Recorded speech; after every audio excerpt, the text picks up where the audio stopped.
Happy day and thank you for joining us. Happy afternoon for those across the globe. Want to say welcome in. We're going to talk this evening about some things, and I'm going to be very pointed in some of those, as some would say, probably a little thick, but I want you to revisit it. I don't want to hold you long. Thank you for tuning in, like and share and post, and please comment. If you want to hit a comment. What I want to talk about this evening is own it. Stop denying it. Own it. So I just got a couple things. I'm going to go down the list. I'm not going to make the same mistakes I made before by saying 1, 2, 3, because I get mixed up. So I'm going to let you pick out what you want. And then if you want to revisit it and you want to copy, share, and post to someone, that's great. Number one, own it. Own that you've been distracted from your purpose. Own it. Own your past. Own your present. Own your future. Own your failures. I want you to take ownership of your vision and your values. Your accomplishment. Don't hide them. Don't step down to others because they want or can't step up. Own your current situation. Where are you? Financially, economically, socially, mentally. Where are you? Where are you in you? Do you even know where you are? Do you even know what day it is? And do you exist? Because sometimes you can go through so many life battles that you're searching just to put your feet on the ground. That's understandable. Own your current situation. Own your current financial status. What is it? What's your credit score? What's your budget? What does your finances look like? Are you saving? Have you checked what your buying power is? Own your current financial status. What I want you to do is own your dreams. They have purpose and intent.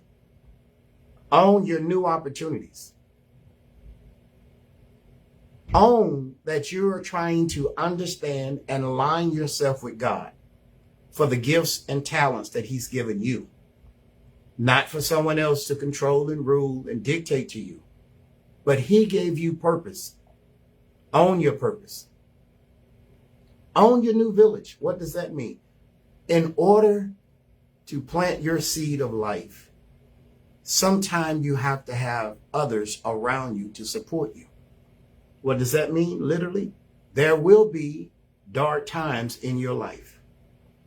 And an encouraging village that supports you, that pulls you forward, and won't let you give up. Own that you need support.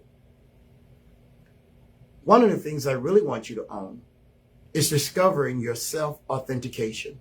Who are you? What was your goals? What was your purpose? Why were you designed? Why were you placed here? What have you overlooked? What do you need to investigate more about your dreams and your vision? Own that it will take a new direction. It will take some time, a new career, a new skill set. Stop hanging around people who have these hiccups and hangups. They constantly give excuses. They always defer, and they're always negative. They're very fearful, and they're very confused. That's not your village. They are showing you the sample of what you don't want to be. When you're always worrying, you can't live in peace. You have the right to have peace. Here is something that I heard, I think it's John Bryant Hope, just a piece of what he said. Broke is a situation. I added this part because I can't remember the part that he said. Poor is a poverty mindset. That's what I'm saying. And a spirit that does not align or were given by God. So yes, broke is a situation. You can fix being broke. But to claim to be poor, that's a spirit. That's a poverty mindset. And that's a bucket of excuses. It's not where you start out. It's how you plan to finish. So my question to you, are you willing and are you positioning yourself to own it? Own your future. So now I want to give you a couple of things. Set the standards and also set your boundaries and live by them. Don't reflect what people's opinion of you is. Don't reflect what they see you as. You should reflect your values. I heard someone say this, stay ready so you don't have to get ready. Become resilient in everything that you do. Don't assume that you can win because you've won before. Don't assume every customer, every person, or every situation is the same. They're not. Become resilient in your mind, in your discipline, in your studies, and whatever it is you want to pursue. Don't take the trash. Take out the trash. Don't become someone else's trash can for them to vomit and put you in a situation that you're more focused on their situation than your own. Can't do it. Take out the trash, clean your slate, so when God sends inspiration and motivation, you can understand it or dissect it and take the time to see the value that God has given you inspiration or direction in your life. Remember this. When you don't know the ingredients, then you can't put the puzzle together. You have to learn the process, and so do I. Sometimes we're so emotional, we forget the ingredients. You need to figure out whatever it is you're planning to do, what ingredients does it take to accomplish this, to maintain this, and to put it together. Here's the thing. The consequences of our actions for not learning the process becomes devastating to our growth, our future, and it fractures our path forward. You don't need any more cliffs in your life. You don't need to just go do things. You need to think, study, and examine and process the things that you do next in your life. Why? Financially, it can be very expensive to keep starting over. Evaluate, compare, and see if it's the right thing to do. Here's the thing.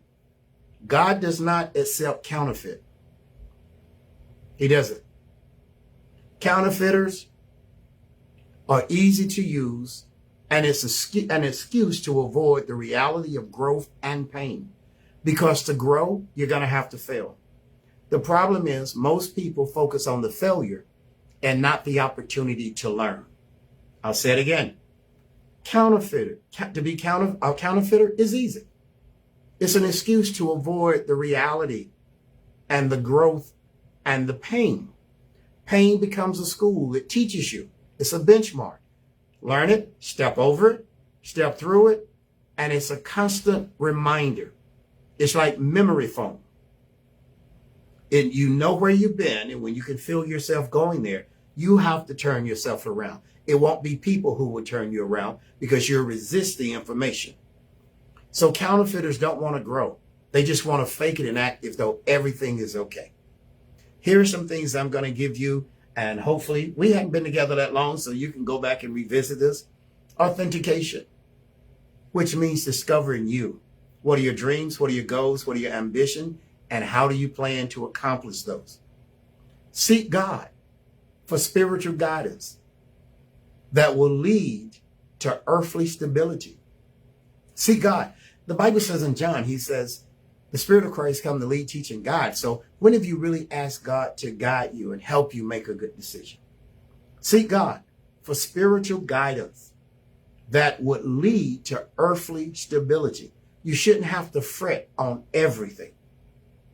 Finding and establishing the reps and the spiritual support system, which means you will not be one and done. You do not want to be a one-hit wonder. You've got to put the reps in. The more practice, the more opportunity to get it right.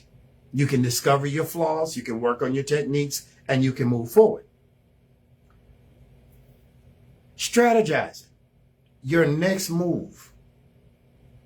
What have you planted, and do you understand the seed that you're planting? Is it immediate? Is it long-term? You have to strategize. This is what most people don't do in their finances. They just get a bill, they pay it.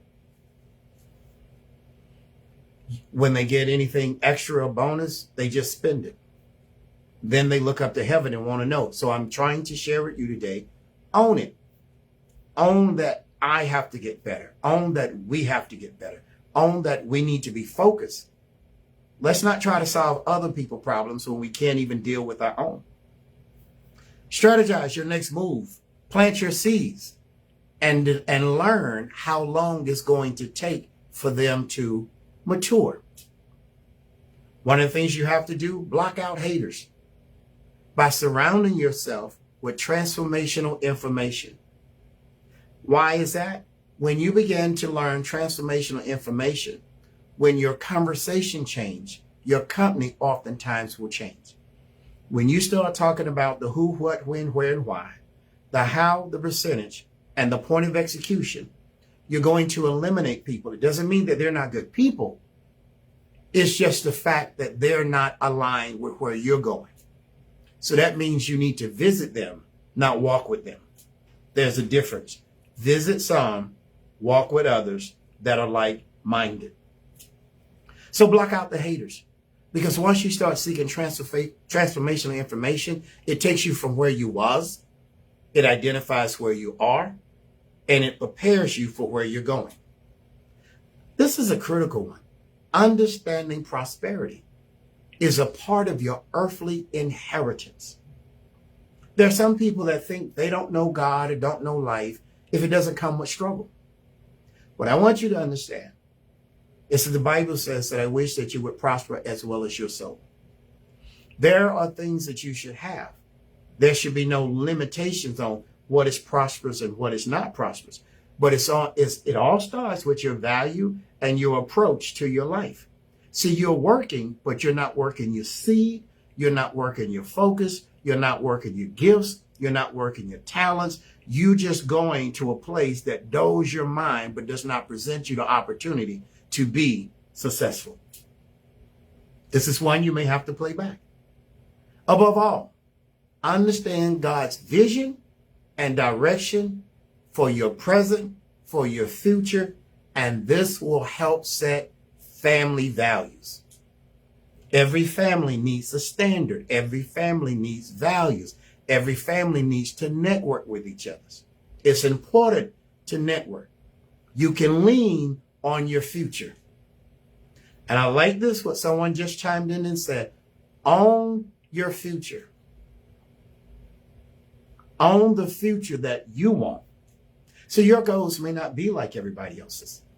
Yours may be in a particular field that no one has heard of.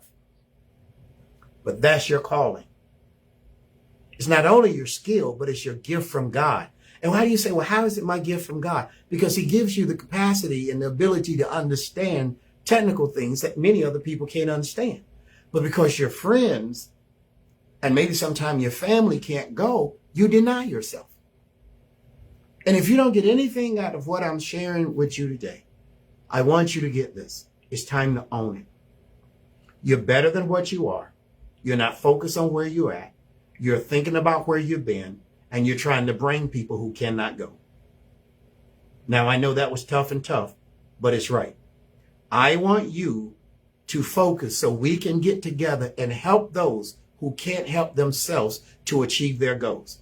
I need you at your best. I am challenging me to be at my best. And one of my challenges is my temperament. And I'm challenging you, whatever skill set you have, you can make a difference. So, above all things, understand God's vision and direction. Because sometimes God will send you off somewhere, and man, woman, lady, boy, girl, you will be sitting there and don't even know what day, week, and what time it is. Because your